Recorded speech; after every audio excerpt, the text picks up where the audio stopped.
Good evening, and welcome to the League of Women Voters of St. Lucie County Candidate Forum for the 2022 midterm election year. I'm Sabrina Taylor, the current president.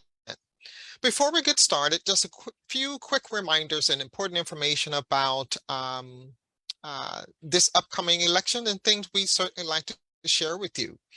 So first of all, the vote by mail ballots were sent out on September 30.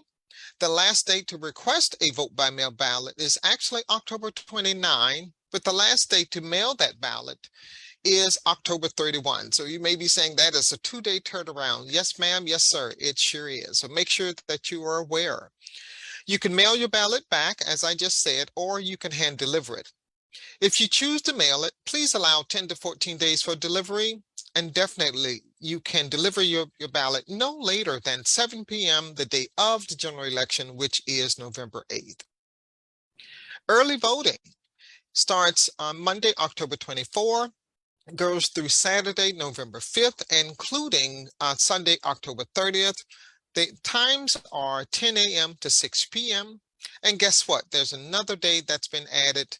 That would be Sunday, November 6th. 7 a.m. to 3 p.m. Of course, all of this information is not only included on the website of the League of Women Voters, LWVSLC.org, but it also is listed on the Supervised Elections website, and definitely you are welcome to call that office as well if there's any questions about where the dates and times of early voting. So continuing on with early voting, there are 5 locations, 2 in Fort Pierce and 3 in Port St. Lucie. The first one in Fort Pierce, so the Renaissance Business Park, formerly the Orange Blossom Mall Center, Zora Neale Hurston Library, the Miracle Prayer Temple on Avenue Q, St. Paul AME Church, 1405 North 27th Street, Lincoln Park Recreation Center on Avenue M, and the Hayward Finn, Virginia Avenue Center as well. So I apologize. The Port St. Lucie locations also will be listed on our website, and therefore you can also go there and see where you can go and cast your vote if you decide to vote in the early election. Just please note that photo and a signature identification will be required for this election. And as I indicated, if you want to learn more about the League of Women Voters and how you too can consider getting involved, LWVSLC.org. So now we've gotten that information out of the way. Now on to the forum. So tonight we will hear from the candidates running from U.S. Congress District 21. The format for tonight's forum will consist of a 90-second introduction by each candidate, followed by a series of questions. Each candidate will also have 2 minutes to answer each question, and finally, the candidates will also have a 2-minute closing statement. So the order has been randomly selected. This is not a debate, so candidates will make their statements and move on to the next candidate or questions. Candidates also will be alerted at the 30-second time frame to let them know that's when the time that they have remaining will be coming to an end. So our most important person along with our candidates is none other than Ms. Carol Wyatt. Carol is the co-owner and operator of the local radio stations WPSL in Port St. Lucie, WSTU in Stewart, and WJNX in Fort Pierce. She is the president of WPSL Christmas Kids of St. Lucie County, the past president of the Rotary Club of Port St. Lucie, and a member of the Port St. Lucie Businesswomen. Carol has many years in broadcasting, including as a reporter in Los Angeles prior to moving to Florida in 1993. We are certainly so honored to have her as our candidate forum moderator for yet another season. And now I'm going to turn it over to Carol. Thanks so much. Well, thank you, Sabrina, and welcome to the League of Women Voters of St. Lucie County Candidate Forum. We thank the members of the League for developing the questions for this evening. We thank the candidates for participating, and particularly we thank the people watching and listening for informing yourselves about this general election. This evening, United States House of Representatives, District 21.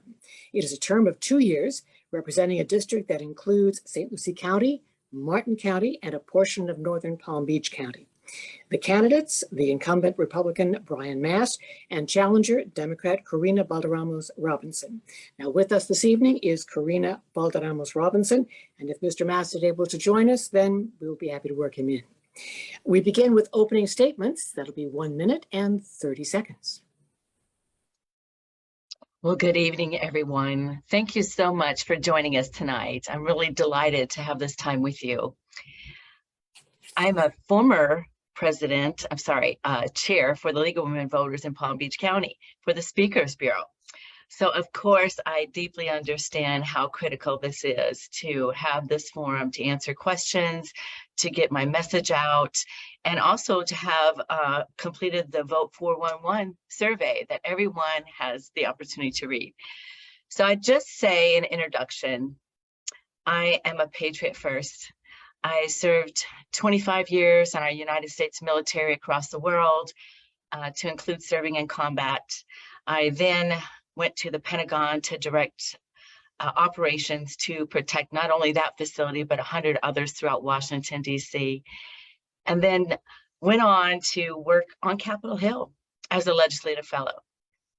And in that opportunity, I was drafting legislation. I was on the floor in committee meeting hearings, executing congressional roundtables, and seeing what I'm destined to do. It really was a humbling opportunity over many, many years to do that. And in the process, I raised 3 boys. They're grown now, Jamil, Javon, and Julian, and they are my heroes. Every 2 or 3 years, we were moving from a different town, a different state, halfway across the world.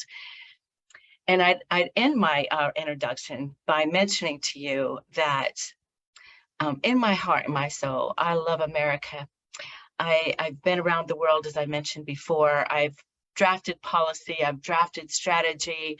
I'm a proud graduate of Georgetown University in public policy. I'm actually sitting here right now on campus where I still teach and mentor a lot of youth. But I would say I hope and pray for your vote on November 8th that I win this particular congressional seat so I can get to work for you. Thank you. Okay, we move on to the questions now. 2 minutes for each question. And what are your top 2 legislative priorities and how will you address them? My top 2 legislative priorities is to make sure we restore the respect for our voting rights. Over a period of time, it appears, not just within the state of Florida, but nationally, that we're constrained. Voters are suppressed. It may have to do with where they live or their access to locations. And we need to try every way possible through legislation to make sure it's an easy process, that it's fair and it's equitable. So I continually support the Voting Rights Act and everything we can do to help in that respect. And I intend to make it my first of 2 priorities. The other priority I have is to make sure we take care of a clean environment. You know, not just the air or the water or the land, is just to make sure that we are responsible and making sure that whatever we do with business industry, whether it be public or private, that we use every measure possible to make sure it's clean and it's safe. And to the degree where I will not be accepting PAC money from those businesses or organizations or people that continue to pollute our waters. Those are my top 2. Next question. Hurricane Ian was a reminder that bigger, more powerful natural disasters are a reality in our future. What kinds of legislative actions will you support to combat climate change, actions to protect citizens and prevent future destruction? Well, I actually was given the opportunity on multiple occasions to work with FEMA in Washington, D.C., where we knew there was the capability to budget appropriately for such disasters as Hurricane Ian. Even 5 years ago in 2017, I was in Tampa when the hurricane hit there and was supposed to evacuate and watch the thousands and thousands of guardsmen and women come in to help clean up the area, working with the Corps of Engineers to make sure that after the destruction takes place, that we have full capability to go out and help the people we need to. I was very discouraged when we did not pursue the opportunity to accept that funding in this last hurricane. We needed the help.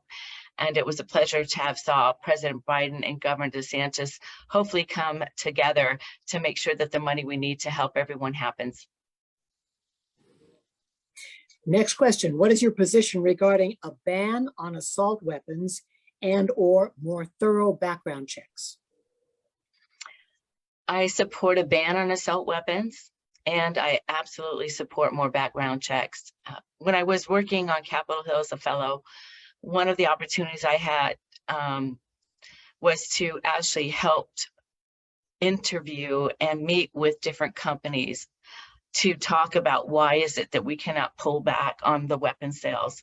I believe that mass casualty weapons should only be in the hands of law enforcement or uniformed personnel. I know there's thousands and thousands of those type of weapons in possession of people. So it's going to be very difficult to enforce that background check, but we need to do it. And also further than that, we need to have full accountability of those type of weapons that are already out there. And that's like having a driver's license or having the, everything has to be recorded in a database. And I know people fear that because they don't want to be tracked. But at this point, we have too many of those weapons in the wrong hands. Okay, next question. What is your position on congressional action addressing access to abortion in the wake of the Dobbs decision? And what types of legislation would you support?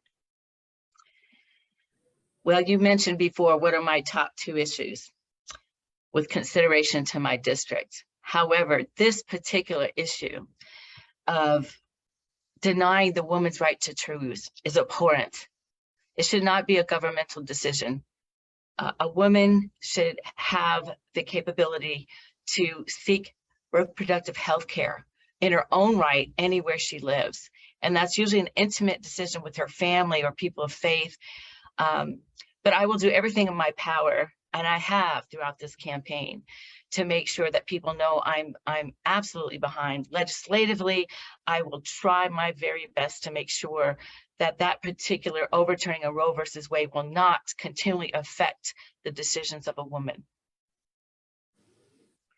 Next question. Too many Americans do not have adequate health insurance and are one major illness away from bankruptcy. What changes need to be made in Congress to ensure that your constituents are not financially devastated by medical costs? Well, it's a huge responsibility for legislators to make sure that everyone has access to health care, especially our senior community that is on a static income, perhaps. My own 3 children who I raised when they were past 26 then had to experience paying for their own health care. We can make it affordable for everyone. There is the money that's there. We just have to make sure that it's accessible. And so whatever means possible, through it be nonprofit organizations that can help provide small clinics that people can perhaps receive free care, that they don't necessarily have to pay into it. But even the veterans facilities that I proudly go to the West Palm Beach VA, there's long waiting times. There's certain medications that they cannot prescribe.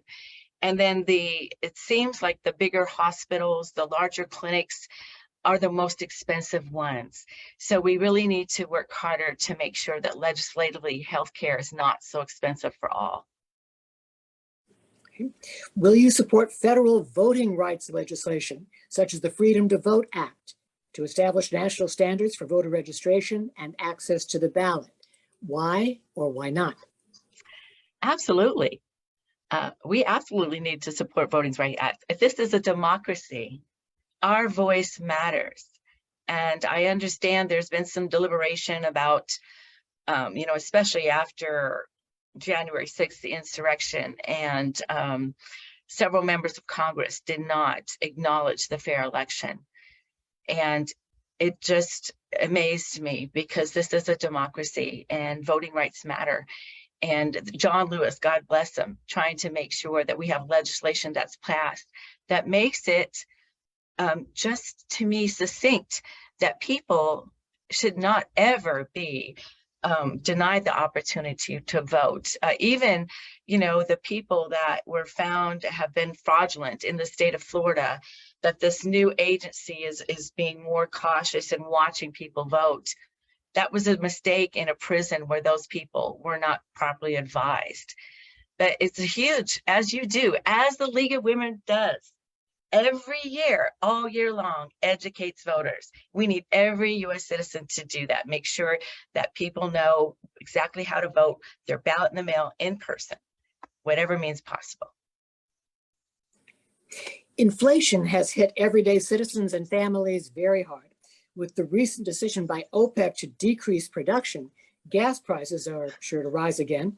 What can Congress do to help Americans and to stabilize our economy? Well, there's so many things we can do.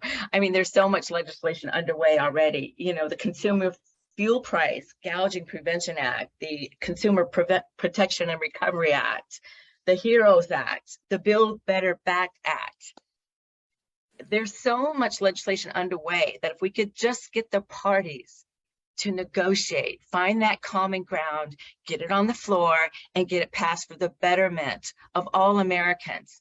There's too much infighting based on who's in the majority, who's in the minority, and whether or not we're going to get things done to help all Americans. And that's what I feel is going to be my challenge. But again, I've worked on the Hill before. I've been in the military. I've served in the Pentagon. I'm a nation first candidate. And we really need to get past the party preference and do what's best for America. Okay, our last question from the questions for this evening. Our immigration system is flawed. Politicians on both sides of the aisle have known that for decades, yet nothing has been done to improve it. What will you do to improve legal immigration to our country and deter illegal immigration? I'm the proud descendant. My great-grandparents came from Mexico. And when they went up to the state of South Dakota, they worked on the beet farms, they worked on the railroads, they became US citizens, they graduated high school, and they served in the military. So I know it's not an easy process. And I find it disheartening when people jump to the conclusion that people that cross our borders illegal are criminals. They're not. Sometimes I've been to Colombia, Guatemala, Iraq, Afghanistan, all these countries where especially women are being human trafficked, raped. The families are subject to criminals, and they want a better place to live. It is flawed because it's hard to control the thousands and thousands of people that want to cross our border, whether it be through Mexico, by air, by boat, and they're not just coming from Mexico, of course. We've tried very hard. I've even been to some of those countries where I watched the U.S. embassies and USAID try to vet the people, vet the immigrants in place. So we do the background check. We know they're not criminals. How do we get them to the border safely and then get them to a place where they will work? Like in Indiantown, we have a lot of Guatemalans, a lot of Mexicans working hard. They may not be U.S. citizens yet, but they are hoping to be. So what we need to do is to make sure we have more organizations that will step forward to help vet these individuals. I know I'm getting close to my 2 minutes. I'm sorry. Well, actually, that is the end of the questions for this evening. We have one last with closing statements, if you'd like to go to that. Gosh, I have so much to say. I've been campaigning for this particular election more than a year. Put 50,000 miles on my own car. I've been to every town, no matter how large or small, multiple times. And I can tell you, I'm a great listener, and I try to be a strong voice for the people. And I do believe that it's a midterm election. Sometimes we don't have the energy and the strength that we need as we do during a presidential election, but this is a critical time in our nation's history. Our democracy is at stake to the degree where we have other nations mocking us and wondering what's going on in America, because for so many years we carried the torch for the world. And I believe, especially with women's rights, that we're headed down a trajectory where if we don't grasp hold of our opportunity, our privilege to vote, then we can only look at ourselves in the mirror and say, what could have I done differently? What could I have done better? And I believe that I am the right candidate for this seat. I'm so ready to win this election, return to DC, and work. I'm the kind of candidate, or I'm sorry, I'm the kind of congresswoman that I'm going to set up my cot in my office. I'm an old soldier, and I will come home. And when I'm home, I'm not going to be just doing a lot of fundraisers. I'm going to be meeting with the people. I'm going to have town halls, and I'm going to make sure that I continue to serve. So you can find more information at www.corinnaforflorida.us. You can call me. My personal cell phone is available. I will meet with you. Tell me where to be. I love meet and greets. I love to go to the churches. I love to go to the community centers, and it's go, go, go. We got, I believe, 29 days left. I'm going to give you every moment I have to win your vote on November 8th. Thank you. Thank you. We want to thank Corinna Balderammos Robinson for being with us this evening. She is the challenger, the Democrat challenger in District 21 for the United States House of Representatives. And as we mentioned, the incumbent Brian Mast, Republican, was invited to participate this evening. So thank you for being with us, and we thank the members of the League for developing the questions for this evening. We thank everyone who's been listening and watching for educating themselves, informing yourselves about the general election. And remember to vote at least before November 8th. If not, then Election Day is November 8th. Thank you again, Carol. Thank you, Corinna, for certainly making the time out of your very busy schedule to speak to the constituents. The League is known for hosting nonpartisan candidate forums because we too feel that voting is essential. It's the best thing that we can do in this country, just to share our own individual voice. So with that said, please make sure that you're either going on to the League of Women Voters St. Lucie County website. Again, that's LWVSLC.org for all of the election updates, as well as the Supervisor Elections Office for St. Lucie County as well. And so thank you again for making the time, for spending time with us, and we hope to see you at the polls. Good night.